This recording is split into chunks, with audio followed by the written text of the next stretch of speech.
అయ్యగారు నిన్ను వెంటనే రమ్మంటున్నారు యోగి. ఏమంటున్నావురా? నిజంగానా? కోపంగా మాట్లాడారని కొంచెం బాధగా ఉంది. అయ్యగారు ఇప్పుడు ఎక్కడున్నారు? వెంటనే తీసుకురమ్మన్నారు. వచ్చే దారిలో ఎక్కడ మీట్ అయ్యేది చెప్తానన్నారు. అమ్మ నువ్వే తీసుకురా. సరే అన్న.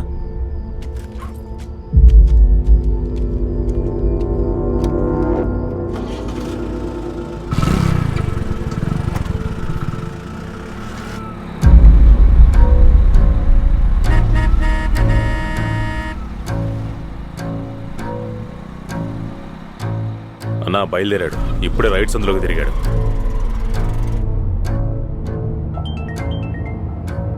అయ్యగారిని కలిసే విషయం బయట ఎవరికి తెలియకూడదని చెప్పారు. చెప్పరా. ఎక్కడున్నావురా? బయట ఉన్నాను. చెప్పు. బయట అంటే ఎక్కడ? విషయం ఏంటో చెప్పరా. పక్కన ఎవరో లేరు కదా? చెప్పు. రేయ్, నీ గురించి పార్టీ ఆఫీసులో చెడుగా మాట్లాడుకుంటున్నారు. జాగ్రత్తగా ఉండు. ఎక్కడికైనా బయటికి వెళ్ళాల్సి వస్తే చెప్పు, నేను వస్తాను.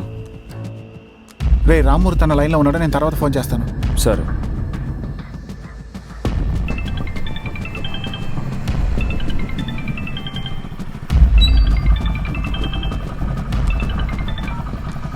రేయ్, ఎక్కడున్నావురా? ఇదిగో వచ్చేస్తానమ్మా.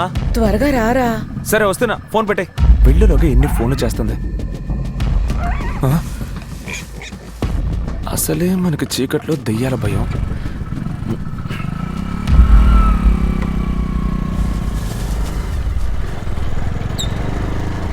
త్వరగా వెళ్ళరా.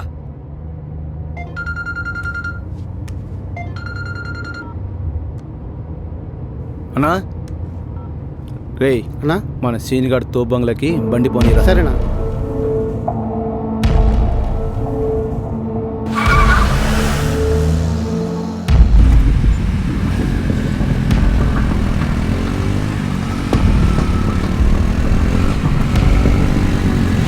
అని చుట్టుముట్టండి రా. త్వరగా పని, త్వరగా పని. బాబు పట్టుకుని రావాలి.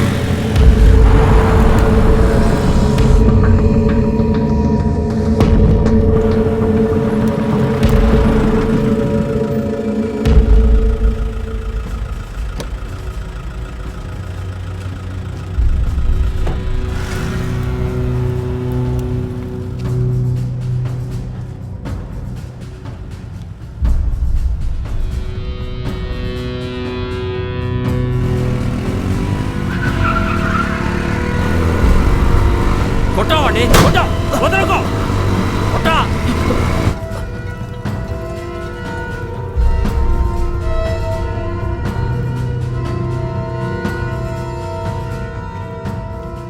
అయ్యగారు క్షమించండి అయ్యగారు. మీ మనసు బాధపడేలా ఇంకెప్పుడు నడుచుకోను అయ్యగారు.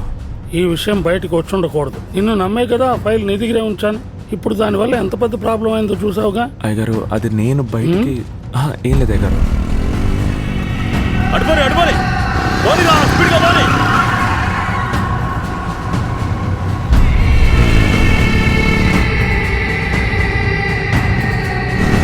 వదలతో, స్పీడ్గా పోనీ, పోనీ, పోరా, పోనీ.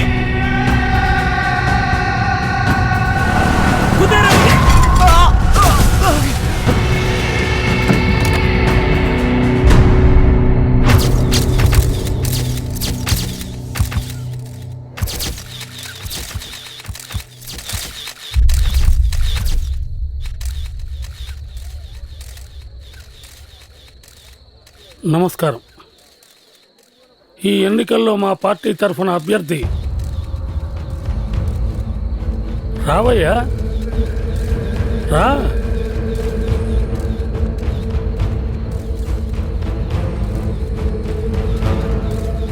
యోగి పార్టీ కోసం ప్రాణాలే ఇచ్చిన ఒక నిజమైన కార్యకర్తకు వారసు. నమస్కారం చెప్పవయ్యా, చెప్పు.